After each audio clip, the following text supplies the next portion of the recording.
Well, and it's time for us to get into the issues of the economy. Updates coming in indicates that, of course, the presidency has directed the finance ministry to initiate the talks with the IMF.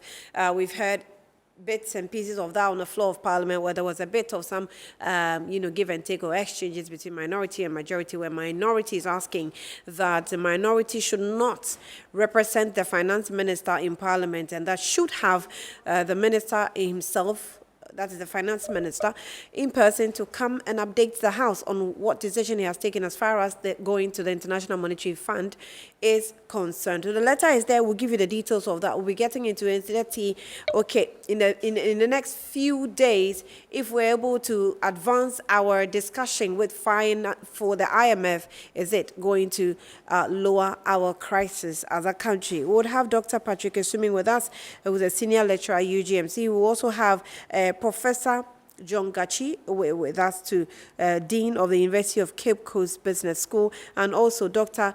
Tia Abdul Kabiru Mahama will also join us. He's an economist and also a technical advisor at the Office of the Vice President, who will join us on the platform. We'll do some more discussion on the updates. I'll give you details of what the letter also says when we come back from this break.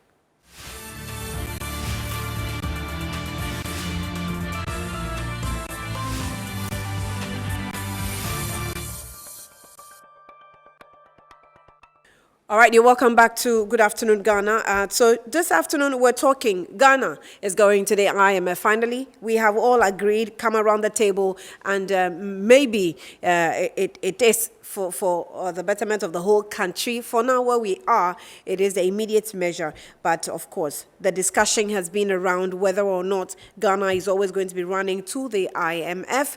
What will be the sustainable solution and system to replace this IMF back and forth as far as our country's economy is concerned? Welcome back once again. Now, let me capture the letter that has come from the presidency. Okay, so it's on your screen.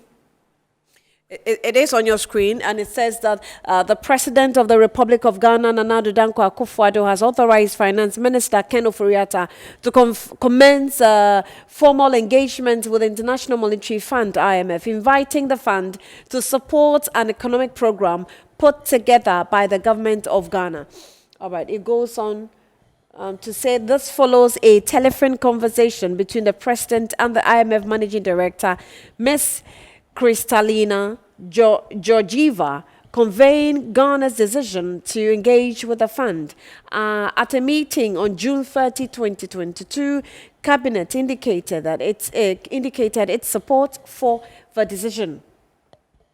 The engagement with the IMF will seek to provide balance of payment support as part of the broad effort to quicken Ghana's build back in the face of challenges induced by the COVID-19 pandemic. I'm sure they wanted to write pandemic, but there was a typo. And recently, the Russia-Ukraine crisis. Now, the engagement with the IMF. Okay, I'm done with this. Can we go to the next slide? Okay, so I guess that's the letter is quite a short one that has been given by the President that's a directive to the Finance Minister on what to do. Now, we also have videos that are circulating. Metro TV captured when the Finance Minister was going on with the town hall meetings to educate Ghanaians on the e-levy policy or tax policy that was being introduced. These are the statements he made about IMF. In the end, we are talking about the Black Star shining again. A people who are proud, a people who are prosperous, a people who are well educated, a people who are ready to share and sacrifice so that all of us, our 30 million people, will move ahead. But I can tell you, as my colleague, Deputy Minister said, we are not going to the IMF. Whatever we do, we are not. The consequences are there. We are a proud nation. We have the resources. We have the capacity. Don't let anybody tell you like when Joshua, Caleb, and the 10 others went to spy on the promised land. And only 2 of them came to say that we can do it. And the 10 went around the community murmuring, you can't, da da da da da da da. We are not people of short.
All right, you're welcome back. Now let's go straight to Zoom.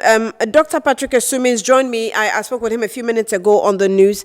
He's joined me once again on Good Afternoon Ghana. We'll be expecting Professor John Gachi to join us, and also Dr. Tia Abdul Kabiru Mahama, who is also technical advisor to the Vice President. He will also join us via Zoom. But now Patrick is on. Doc, thank you so much for your time. You're welcome to Good Afternoon Ghana once again, and good afternoon to you. Thank you, and good afternoon to viewers. Well, so we had started a discussion on the news earlier on, and we've had a confirmation, of course, from the presidency that this is what the finance ministry must do going forward, because the president has confirmed that it's had discussions with some IMF officials already, and so the finance minister can go on with proceedings. What do you think?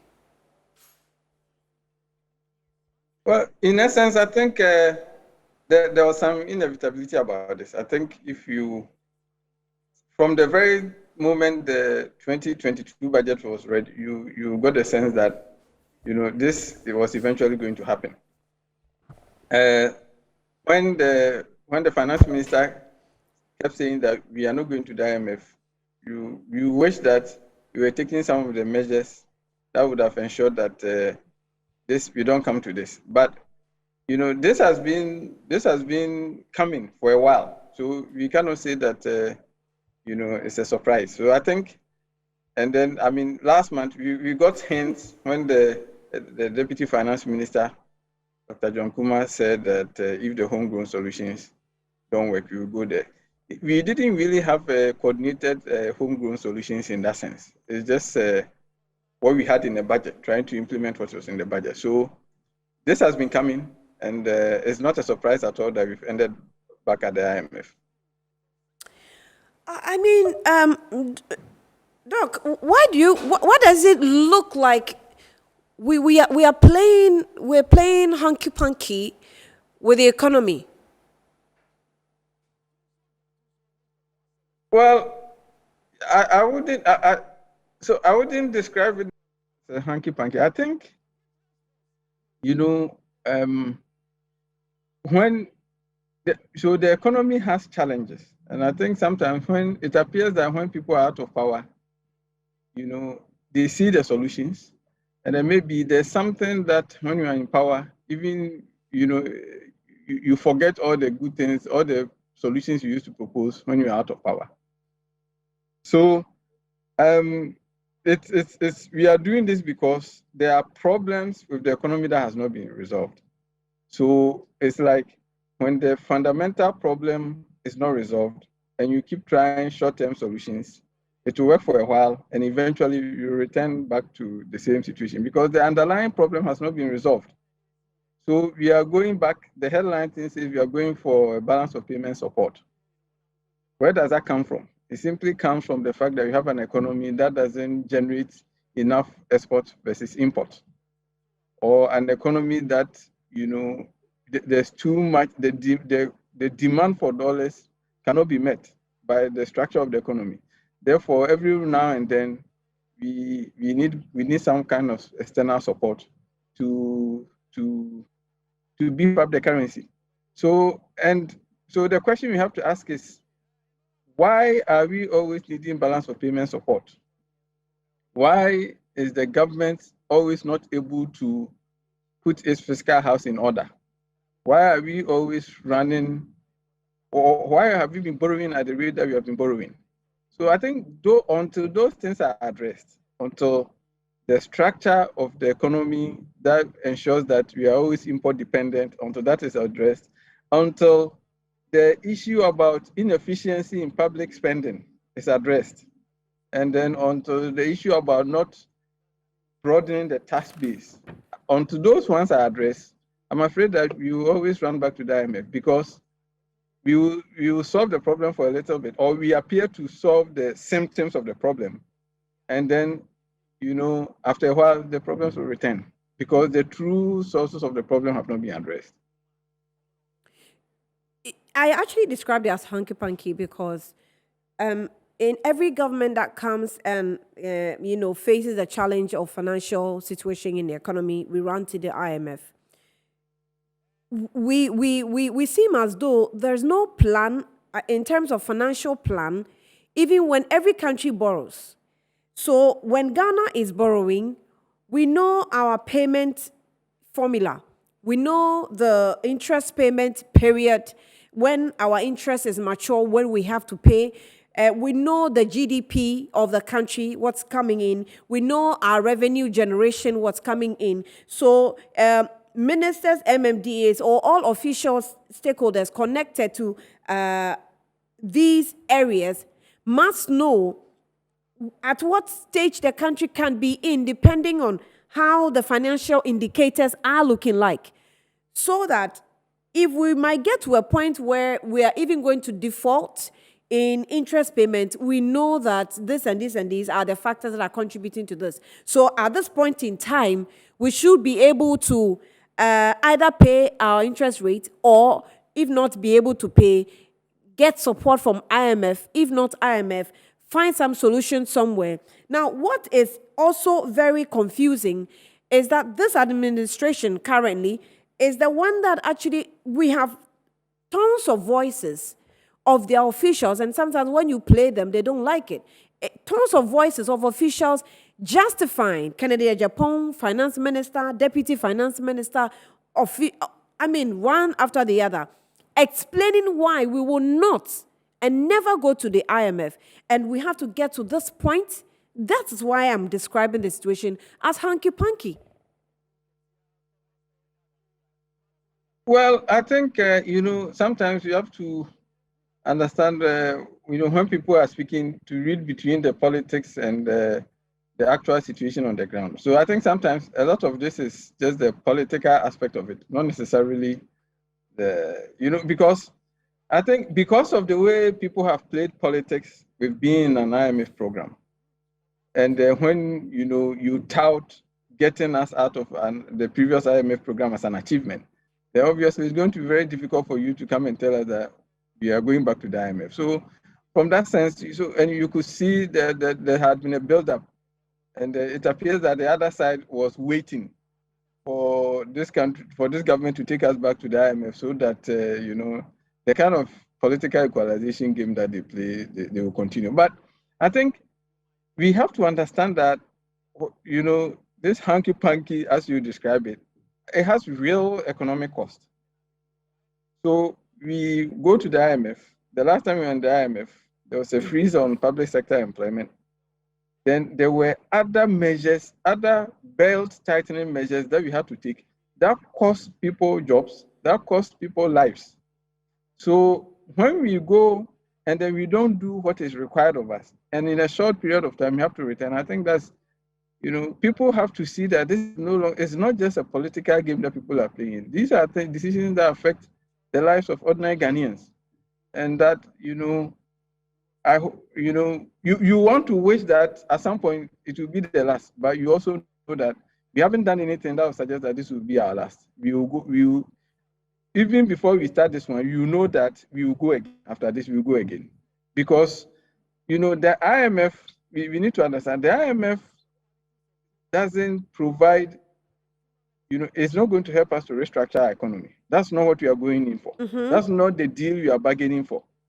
We are going there so that they will give us, we agree to submit ourselves to some things that we ourselves know that we should have done, but we refuse to do.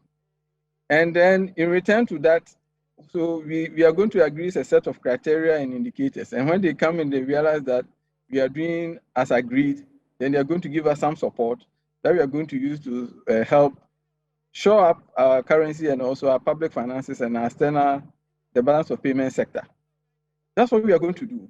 In terms of ensuring that the economy is going to generate more exports in the medium term, and that we are going to do more import substitution, that we are going to invest more in agriculture to ensure that we never had, whenever there's another crisis, we don't suffer, the food inflation we are suffering. That's not going to happen. So I think people should be clear. Going to the IMF is not the all-in-all solution to the long-term problems of this country. And in some sense, you could even argue that what the IMF is supposed to do, help us to remain disciplined. We have to question whether we fully took our medication the last time we were there. Because the idea is to restructure and reform government finances so that the situation where we are always running deficits and then always needing to borrow to finance the budget doesn't happen, that we eventually cut our coat according to our size. But clearly, we didn't really do that fully in the last program, and that's why we are back so quickly. So I know that it can be taken, from the political aspect, but as it is now, no one can, in his or her right senses, want to look at it with the political lenses because we're already feeling, the pinch. However, the IMF, when we go, even though it doesn't, explicitly tells you that let's help you out of your economic conundrum. It gives you a technical support. It gives you a certain level of discipline. And we believe that maybe if you're able to stick with that discipline for some time, you can put your economy on the right path. So it will be a level of indiscipline on our path that when the program is on, we are disciplined. When the program ends, then we throw our budgets out of gear once again. Is that not what has been the practice? Yeah, that's exactly right. So it's just like how, I have two little boys, how they relate to me. They know that daddy want them to sit down and do their homework and not to spread their food on the sofa and all of that. When I am not watching, that's exactly what they will do. The moment they hear that I'm coming, then they will stop and then start being good boys. And I think that's exactly how we've been behaving. We all know that we need to, be disciplined with our finances. But every time we are going to run an election, you know that we are not going to do it. So we will pretend when the IMF is in town with like a headmaster with a cane, then suddenly we bring our good behavior up. Then the moment they leave, then we resume what made us sick in the first place for us to need the IMF medication. So I think in some sense, maybe there's time for Ghanaians to also demand something different from our political leaders. To demand that to demand a little bit more accountability and to be a little bit more forceful in ensuring that, what they are doing, what they have to do, they are doing it. Because let's face it, when we go through programs like this and we have to do austerity, the biggest impact will be on the relatively poor. The political class and those who are in power, they are not going to bear the brunt.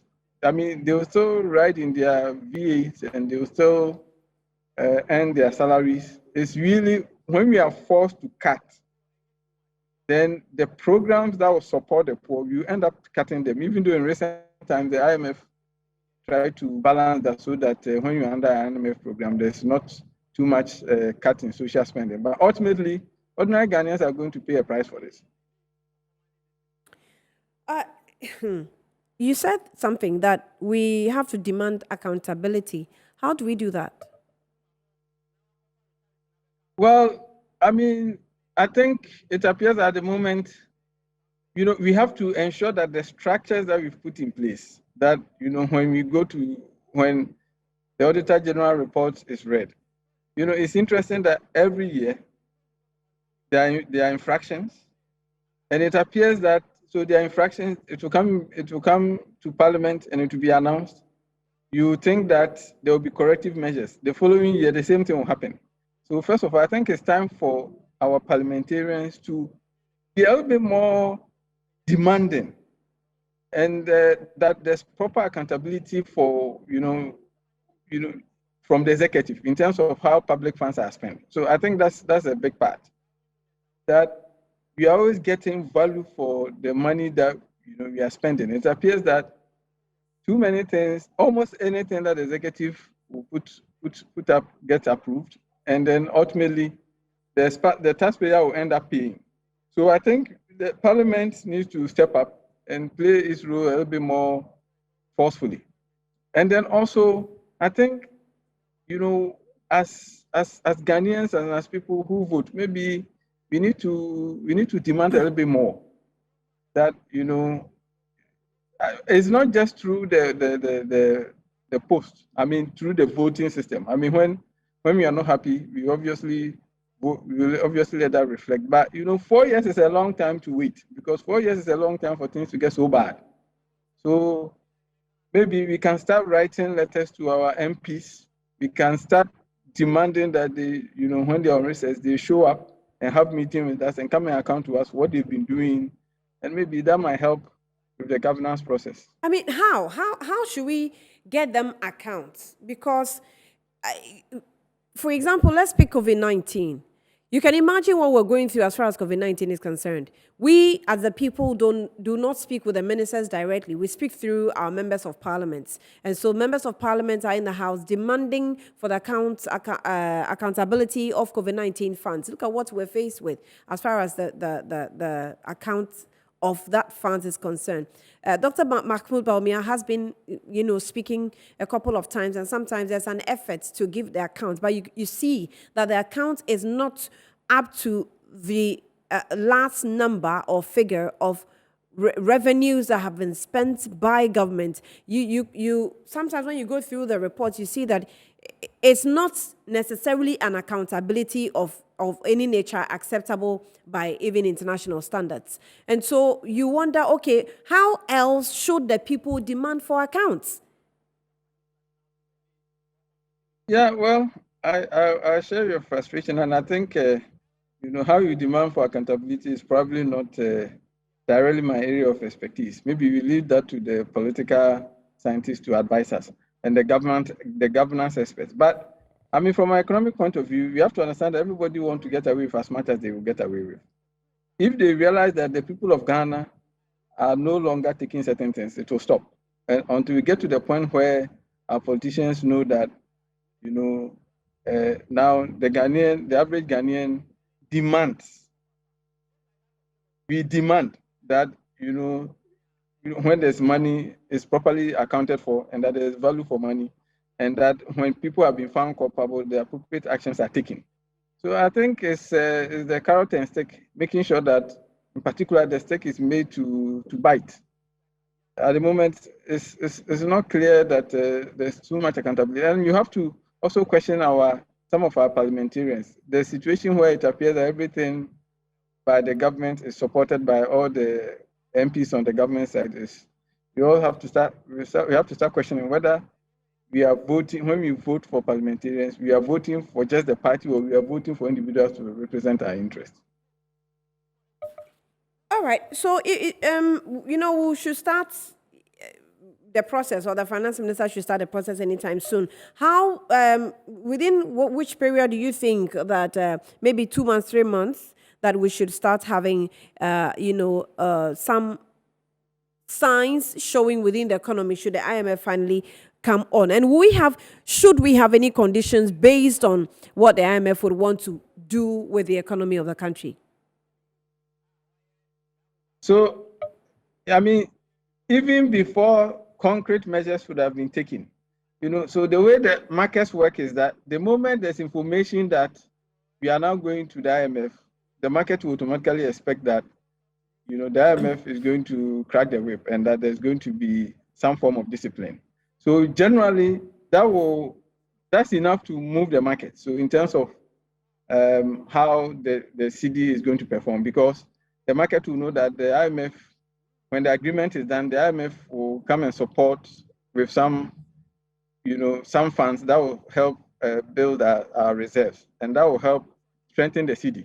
So the things that we are likely to see more immediately will probably be the impact on the CD. Just the announcement is enough. You don't even need to receive more dollars, because the market plays on expectation.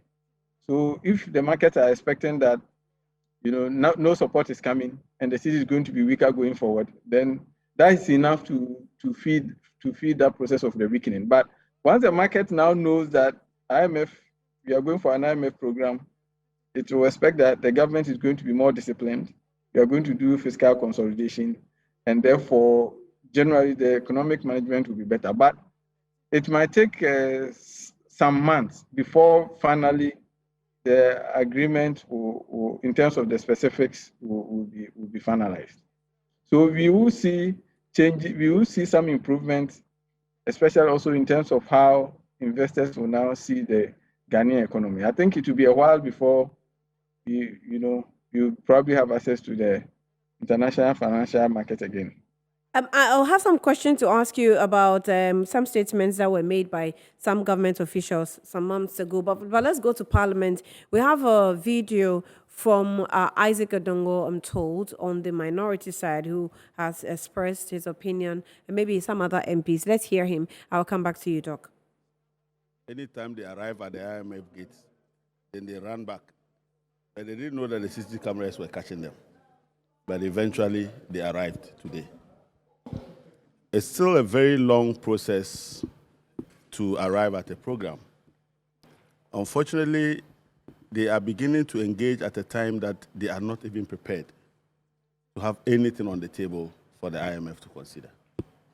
You recall the Census Consensus provided a working document through which government could negotiate on a position from a position of strength, because we knew what we wanted. These guys are going to IMF at a time they basically don't have anything, no blueprint.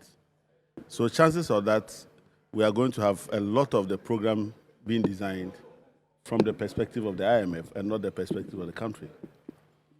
But I want to make the point that they have already started on a faulty leg. Asking Ken Ofori-Atta to engage IMF is equivalent to telling the IMF we don't want a program. One, Ken Ofori-Atta lacks the capacity and is not fit for this type of purpose. Ken Ofori-Atta should be fired immediately with that communique in order to give assurance and comfort to the negotiating parties that Ghana is serious at having a program. Charles Edubuahin should follow in tow. The Ministry of Finance at this moment in time need a complete upgrade from the people who are currently sitting there in order that we have credible leadership to engage the IMF and come up with a program that is a workable program. Unfortunately, he is the same man who the president has directed to engage the IMF. To go and say what? That we are no more a sovereign country? That we are no more a proud nation? That the people who said they should go to IMF are now not naysayers, but he's now the naysayers because he has come. So the president is playing games. He seems not to understand the doldrums from which they've brought the economy. I would wish that the government show clear commitment that it is ready to have an IMF program that will be to the benefit of the people of Ghana, and that we are putting our best foot forward. The man they've asked to go and negotiate with IMF should not be nearer any process of negotiation. He and Charles Edubuahe are the reasons why we are where we are. And the president will give himself a chance at having a program that is acceptable to all stakeholders if Ken Ofori-Atta and Charles Edubuahe are announced as not being ministers by midnight today. In the absence of that, we are still playing gimmicks and we are still playing games with the emotions of Ghanaians. You said we are going to IMF at the time we are not prepared. What are the impact? What will be the impact should we finally go? It will mean that there's going to be the negotiation is going to be very tough. It's going to be very tough because you yourself don't know what you want.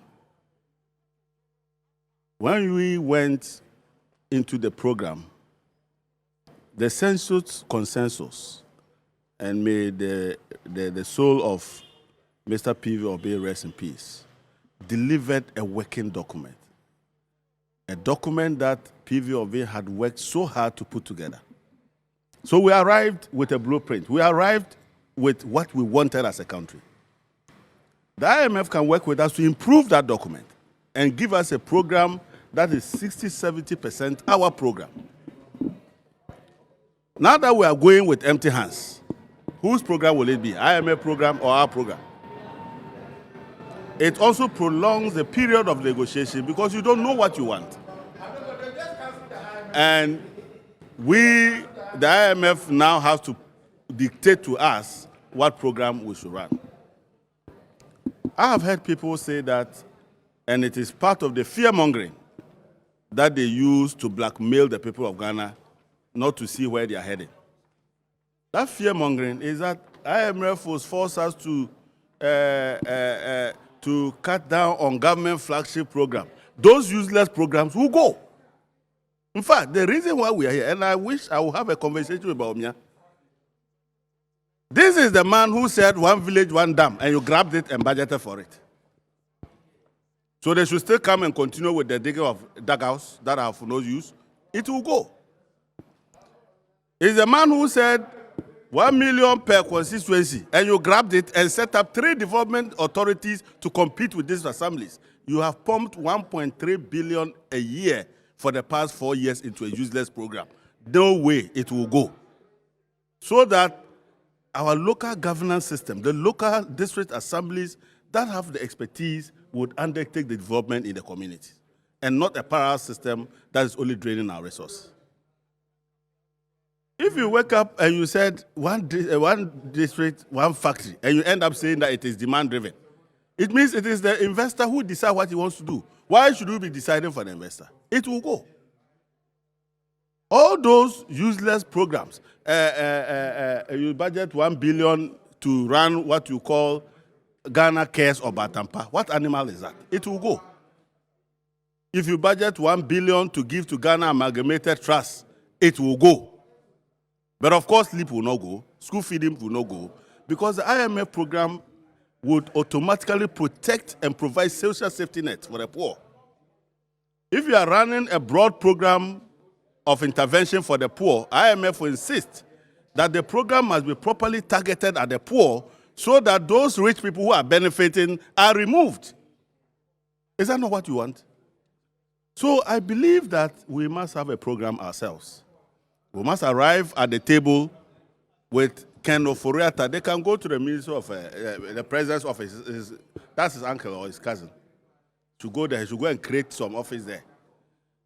Economic transformation program. Then you make him the chief, put him there.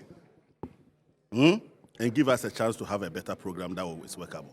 Well, you related to the program that the sexual administration, the Muhammad administration, took from the IMF. That resulted in $900 million.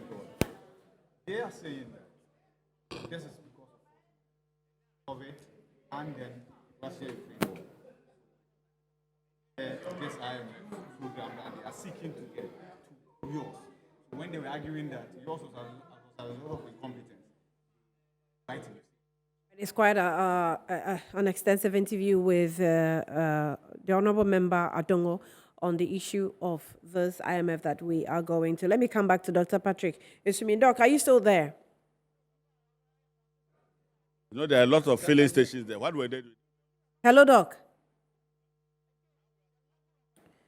Hello, I'm here. Okay, good, great. I can get you. So, the interview with Isaac Adongo also raises a question of the competence of the finance minister. It has been a lot of discussions and debate on what his specialty really is.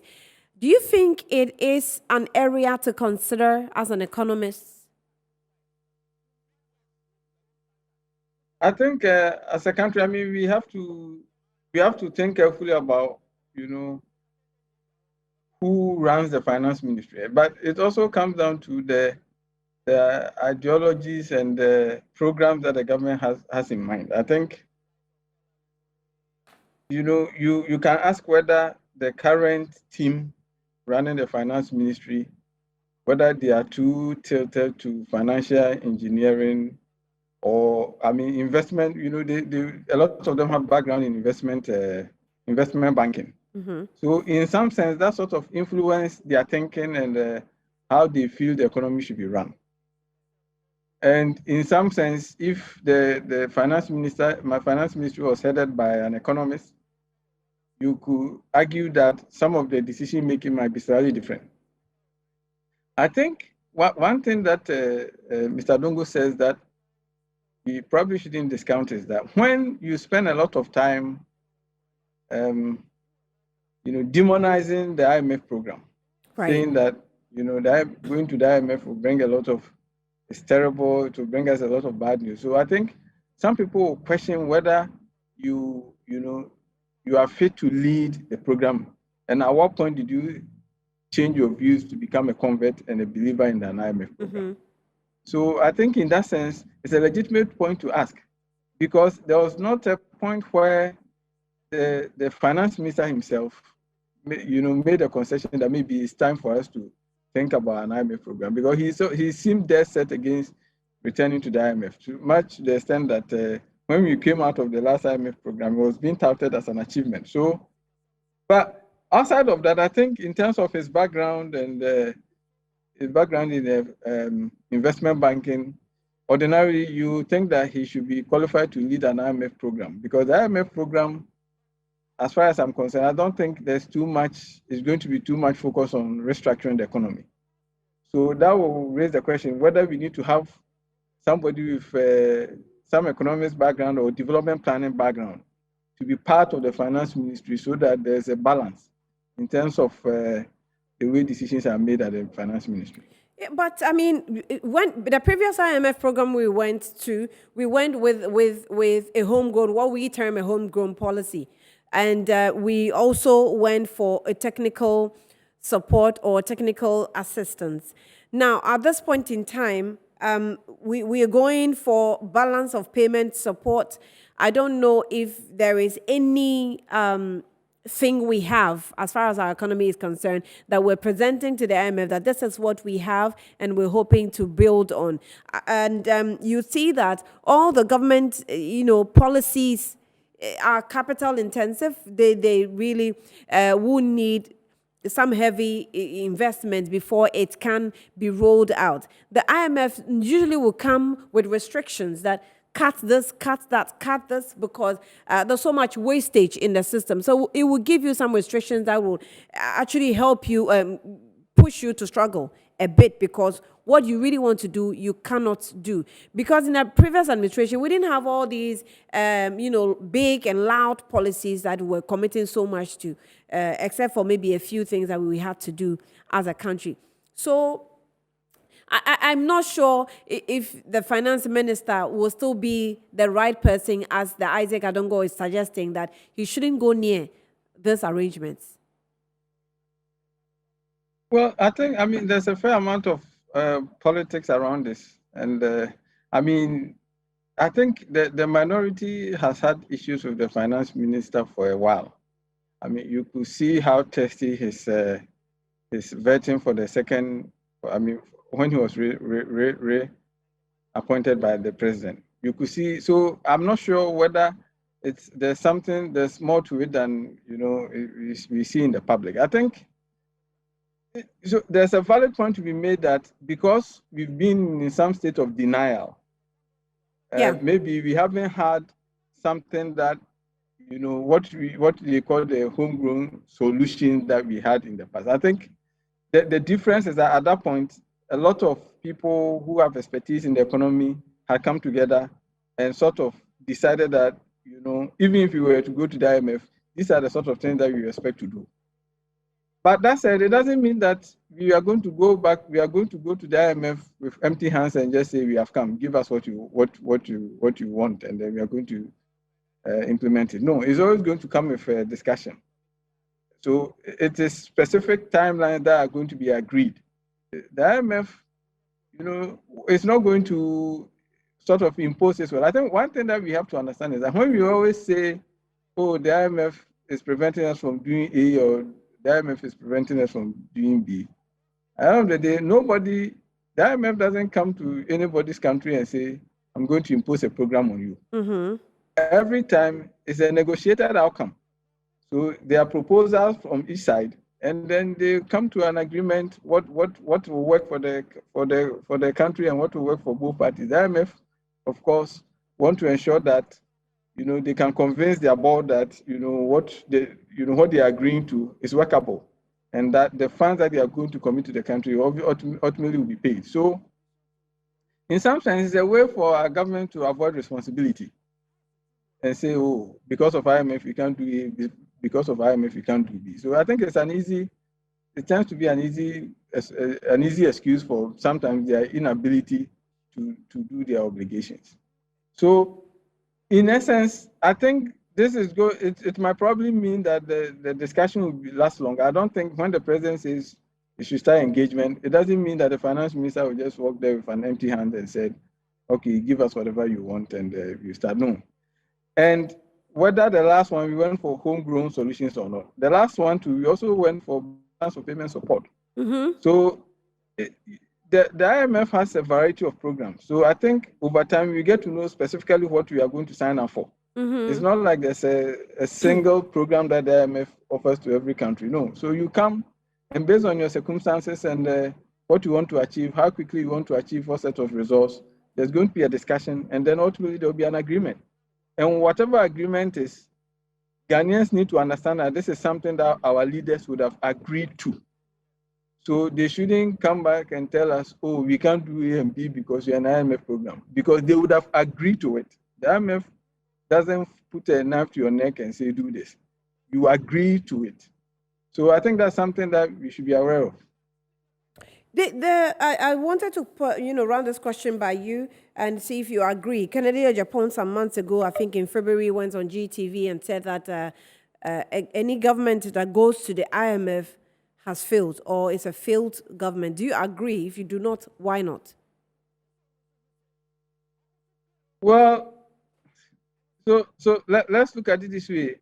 If you show up at your doctor, it means you are sick. I mean, there are very few people who go to the doctor to say, okay, I want to check, my health going forward. Not necessarily that something is wrong with me, but just for preventive measures. But that's exactly how the IMF is. Countries only go there for the kind of support when there's something wrong with how the economy works, how the economy is working. So you only go there to seek help for refusing to or mismanaging your own affairs.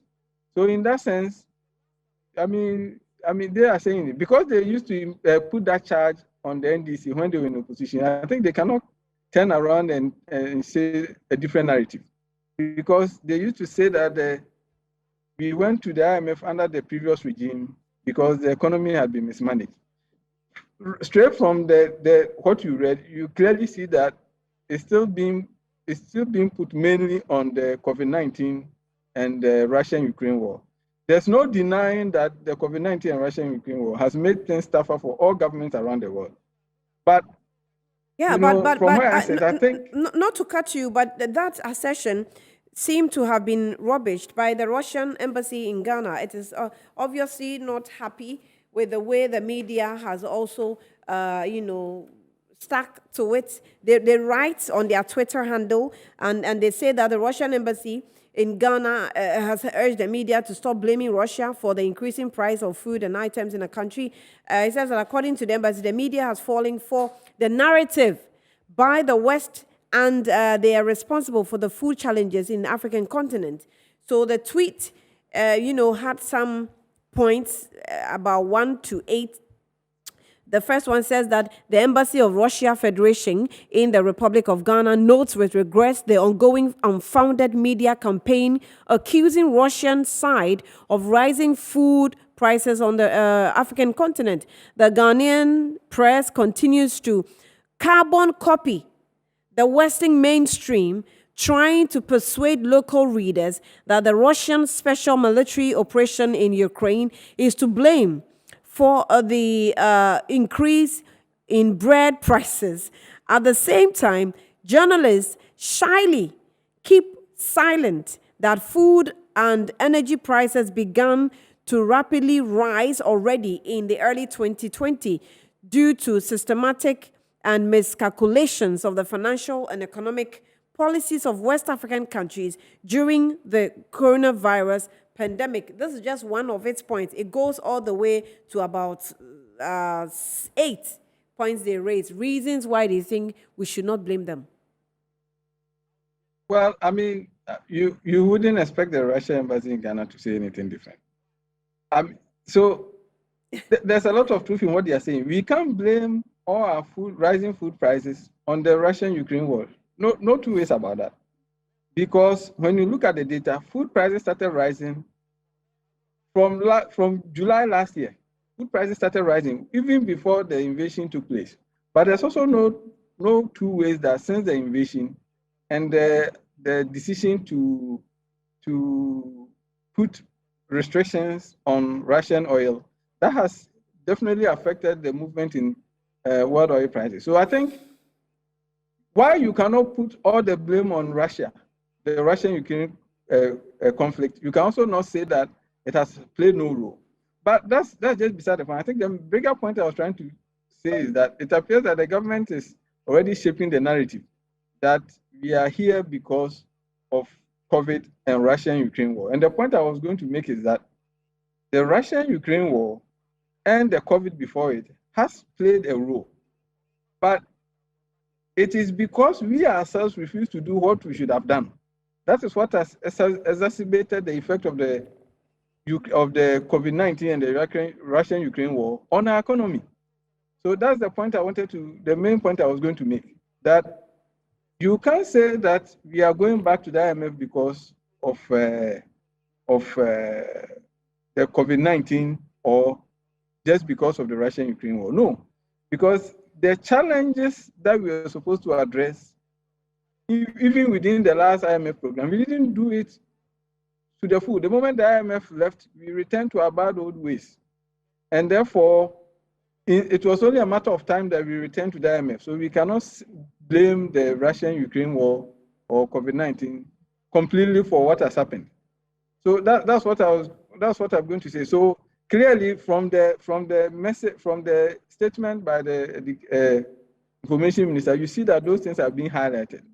But let's not make a mistake. The IMF, I personally didn't think that we should go back to the IMF because it looks like we go back to the IMF, and then the IMF will propose solutions to help fix government finances, but there will be no solution to fix the key problem facing the Ghanaian economy. Right. That's not going to happen under the IMF program. For some reason, I also appreciated the fight government was putting up in preventing the country from going to IMF, because there are other, economic school of thoughts that think that, IMF is also not good for you. So try your best to bite the bullet, which is what I think the government was trying to take the country through. So I wish that maybe they fought it to the latter until we were able to get ourselves out of the doldrum by our own selves. We were not fighting. What were we doing? If we were not fighting to do anything so that you don't go to IMF. I mean, the only new thing that we were doing is the e-levy, which many of us kicked against. That's ultimately not going to be the solution. So what we needed to do, we didn't do it. And I am afraid to say that I don't see, if we simply go to IMF and then just stick with the program and try to stabilize the macroeconomic environment without making fundamental changes to how our economy is, I'm afraid that we are not going to see much. We will probably see government finances being stabilized for a couple of years. The macroeconomic environment will look slightly better for a couple of years, but ultimately we return again. All right. Doc, I think we'll leave it here. It means that what we're waiting for now is for the negotiation to begin for us to see the package that IMF will have for us, not so? We expect the negotiations will begin, and when they are finished, ultimately, I'm sure they will issue a formal statement or a formal program, and then we all see what is going to happen, what specifics will be in it. We'll get back to your table again and definitely engage you when we get to that point. I thank you so much for staying with us throughout the period. Dr.